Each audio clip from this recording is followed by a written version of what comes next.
अवधूत चिंतन श्री गुरुदेव दत्त श्री स्वामी समर्थ. मित्रांनो, आज आपण पाहणार आहोत तारक मंत्राचा अर्थ. निशंक हो निर्भय हो मनारे, प्रचंड स्वामी बळपाटी शिरे. अतर्क्य अवधूत हे स्मरणगामी, अशक्यही शक्य करतील स्वामी. तारक मंत्राच्या पहिल्या ओळीमध्ये निशंक हो निर्भय हो मनारे असे म्हटले आहे. याचा अर्थ स्वामींची भक्ती करताना तुम्हाला मनात कोणतीही शंका न ठेवता अगदी मनातील भीती दूर करून त्यांना समर्पित व्हायचे आहे. अशक्य ही शक्य करतील स्वामी हे वाक्य मनात इतका विश्वास निर्माण करणारे आहे की भक्ताने स्वामींची सेवा करताना इतके ध्यानात ठेवले पाहिजे की आपल्या स्वामींसाठी कोणतीही गोष्ट अशक्य नाही. तुमच्या सर्व चांगल्या इच्छा स्वामी पूर्ण करू शकतात. जिथे स्वामी पाय तिथे न्यून काय, स्वये भक्त प्रारब्ध घडवी ही माय. आज्ञेविन ना काळ ना नेई त्याला, परलोकी ना भीती तयाला. तारक मंत्राच्या दुसऱ्या कडव्यामध्ये सांगितले आहे की स्वामी जर तुमच्या पाठी आहेत, त्यांची साथ तुम्हाला आहे, तर घाबरण्याची काहीच गरज नाही. स्वामीसोबत असताना यमाला देखील पाठ फिरवावी लागते, ही त्यांची ताकद आहे.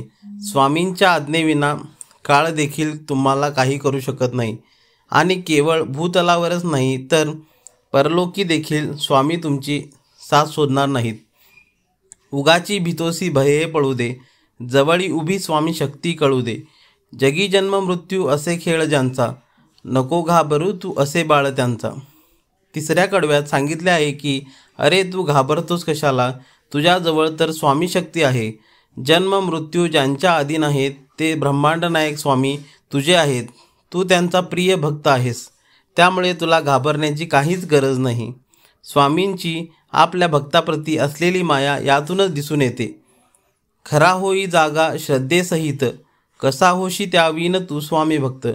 कितीदा दिला बोल त्यांनीच हात, नको डगमगू स्वामी देतील साथ. तो भक्त खऱ्या श्रद्धेने देवाला पूजतो, मनोभावे सेवा करतो, त्याच्या पाठीशी देव सदैव उभा राहतो. याचीच प्रतीती या कडव्यातून येते. पवित्र मनाने आणि निर्मळ भावाने श्रद्धेसहित सेवा करणाराच खरा स्वामी भक्त असतो. स्वामी अशा भक्तांना नेहमी साथ देतात, त्यांना संकटकाळी आपला हात देतात. त्यामुळे निस्वार्थ भावाने भक्ती करावी. विभूती नमन नाम ध्यानादी तीर्थ, स्वामीच या पंच प्राणामृतात. हे तीर्थ घे आठवी रे प्रचिती, न सोडी कदा स्वामीच्या घेती हाती. पंचमहाभूते ब्रह्मांड म्हणजे काय तर या सर्वात आपले स्वामीच आहेत. स्वामींच्या नामजपाने तुमची वाईट कर्मे नाहीशी होतात. त्यांच्या सेवेचे भक्तीचे फळ तुम्हाला निश्चित मिळते. मनोभावे केलेल्या सेवेने स्वामींची प्रतीची आल्याशिवाय राहत नाही. स्वामींनी एकदा का आपल्या भक्तांचा हात धरला तर तो कधीच सोडत नाहीत. श्री स्वामी समर्थ. जय जय स्वामी समर्थ.